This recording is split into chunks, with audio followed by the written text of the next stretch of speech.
Like many stories of the seal people, this one is about a fisherman, a dour fisherman who lived alone and did not greatly care for anything.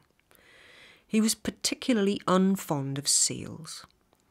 The way he saw it, seals were the competition. They ate fish, the same fish he spent his days trying to catch. The way he would fish was this.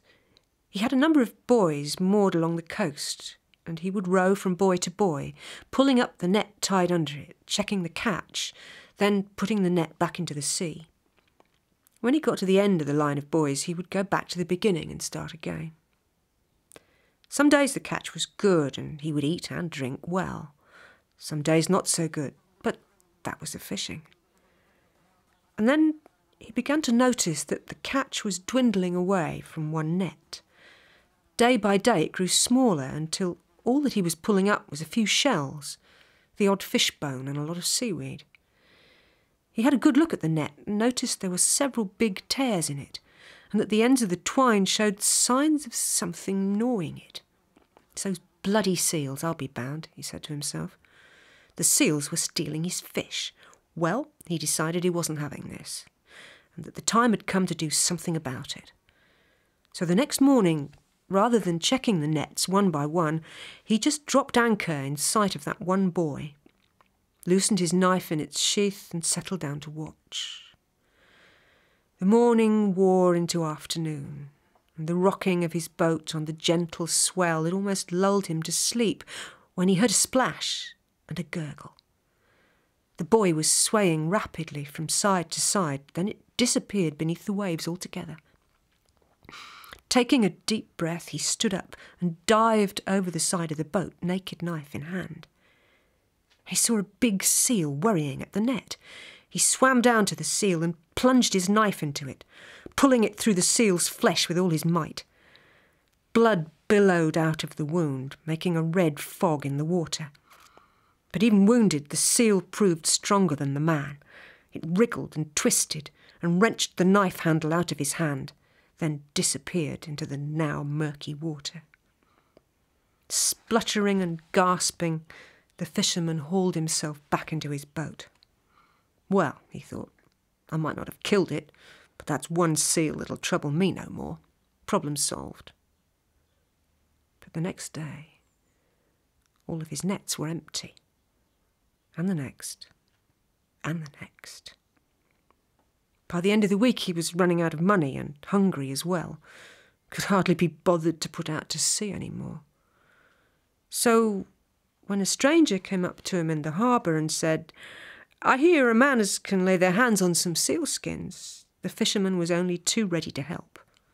"I certainly can," he said. "I don't owe them nothing. I'll be wanting a good price, mind." "Well," said the stranger, "as to price, I can't speak to that. You'll have to come with me and meet my master."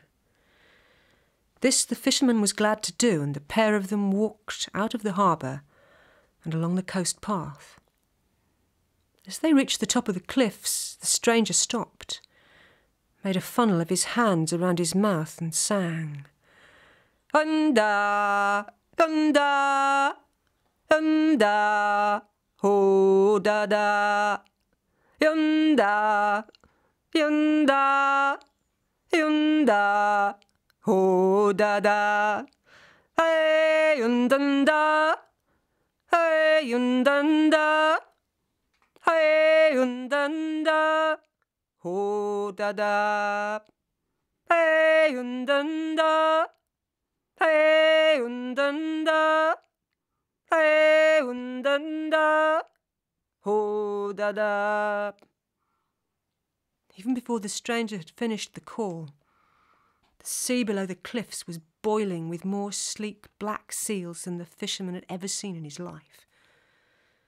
The stranger grasped him tightly by the shoulders and jumped clean off the cliff, pulling the fisherman with him. The instant the stranger touched the water, he changed into a big, powerful bull seal, and the fingers on the fisherman's shoulder became teeth. Try as he might, and he tried mightily hard, the fisherman could not break that grip, and his chest began to ache with the effort of holding his breath as he was dragged deeper and deeper. Now his chest felt as though it was on fire, and a blackness nibbled at the edges of his vision. Then he knew he was beaten, and with a gasp he opened his mouth, and the sea filled his lungs. But that is not the end of the story. After some time the fisherman awoke. His chest ached, and his head too. He felt around him and felt damp rock. As he grew used to the dim light, he saw the stranger standing over him. The sealman helped the fisherman to his feet, then said, "There is someone I would like you to meet," and led him towards the back of the cave. There, on a rough bed of kelp, lay a young man. His chest was cut open in a wound that ran from shoulder to hip. "This is my son," said the sealman, "and if he is not healed soon, he will die." "Oh, and I believe that this is yours." And he reached down beside the bed and pulled from beneath the kelp the fisherman's knife. The fisherman was now deeply afraid and beginning to feel ashamed. "Have you brought me here for vengeance?" he asked the sealman. "What can I do to you other than kill you?" replied the Selkie. "And if I did that, would that help my son? No.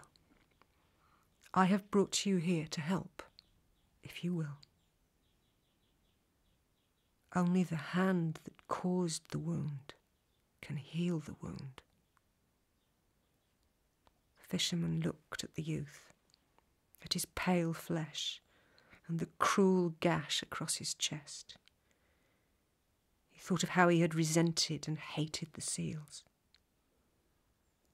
But still he said, "What must I do?" "Simply touch his hurt," said the sealman. And so the fisherman bent forward and touched a trembling hand to the start of the wound on the youth's shoulder. The flesh was deadly cold. As he drew his hand slowly along the gash, the fisherman felt an icy, burning pain crawl across his own chest. But as his hand passed along, the wound closed, as easily as you would close a jacket, and the flesh grew warm, and the colour seeped back into it. By the time he was halfway along the wound, the fisherman could hardly breathe for the pain in his own chest, and as he reached the hip, and the wound was finally closed, he fell to his knees, gasping and panting. It seemed as though his own life had flowed out of his hand and into the young sealman. He fell forward and slept, exhausted. When he awoke, he was lying on the shore at the foot of the cliffs, a little bruised and battered, but alive. He told those who asked that he had slipped and fallen over the cliffs. Some believed him, some did not. But he never told another soul that when he awoke, lying next to him on the shingle was a neat pile of his nets. Not only mended, but better than ever, and they always gave him a good catch. And on top of the nets was a creel. Inside were 2 of the biggest lobsters he had ever seen. From that day on, he was one fisherman that never hurt hair or hide of seal. And if he was a few fish short from one net or another from time to time, he would shrug and smile and say, "Why not? They have to live as well."